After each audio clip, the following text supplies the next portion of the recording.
दोनों बहुओं में अंतर क्यों सासू माँ? अंजना बहुत व्यस्त थी। आज छोटे बेटे अजय की शादी थी।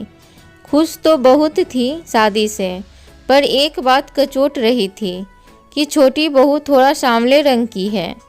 बेटा अजय तीनों बच्चों में सबसे सुंदर है, पर वही जिद पकड़ लिया कि वह इसी लड़की से शादी करेगा।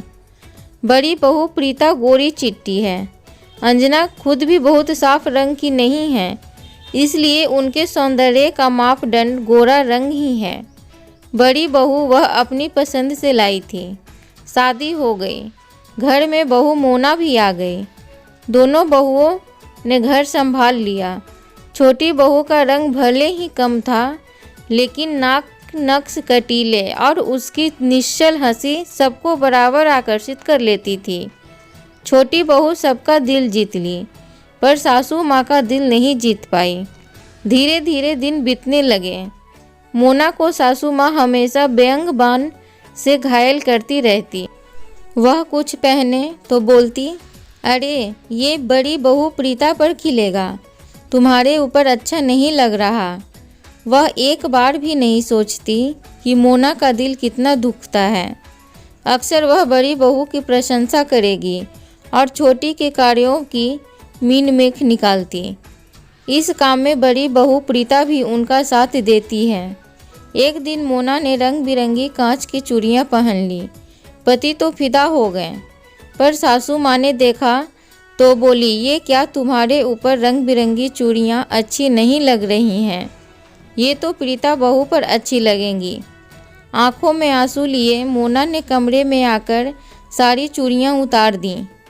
मोना को सासू माँ की यह बात दिल में गांठ कर गई। शाम की चाय देते समय ससुर जी ने उसके खाली हाथ देखे तो पूछा, अरे मोना, तुमने चूड़ियाँ क्यों उतार दी? उनकी खनखनाहट कितनी अच्छी लग रही थी। उतरे चेहरे से मोना बोली, पापा जी, वह बड़ी बहू पर अच्छी लगती हैं, मेरे ऊपर नहीं। प्रशांत जी समझ गए। बोले, अंजना, इस चेहरे को देखो, जो तुम कहती हो वही ये करती है। कभी इसने शिकायत नहीं की। रंग कम होने से खूबसूरती कम कैसे हो गई? हमारे घर की रौनक तो मोना ही है। कितना ध्यान रखती है हम सबका। बड़ी बहू तो इतना ध्यान नहीं रखती है। तुम कब तक दोनों बहुओं में अंतर करती रहोगी? तुम्हारा खुद का रंग भी गोरा नहीं है।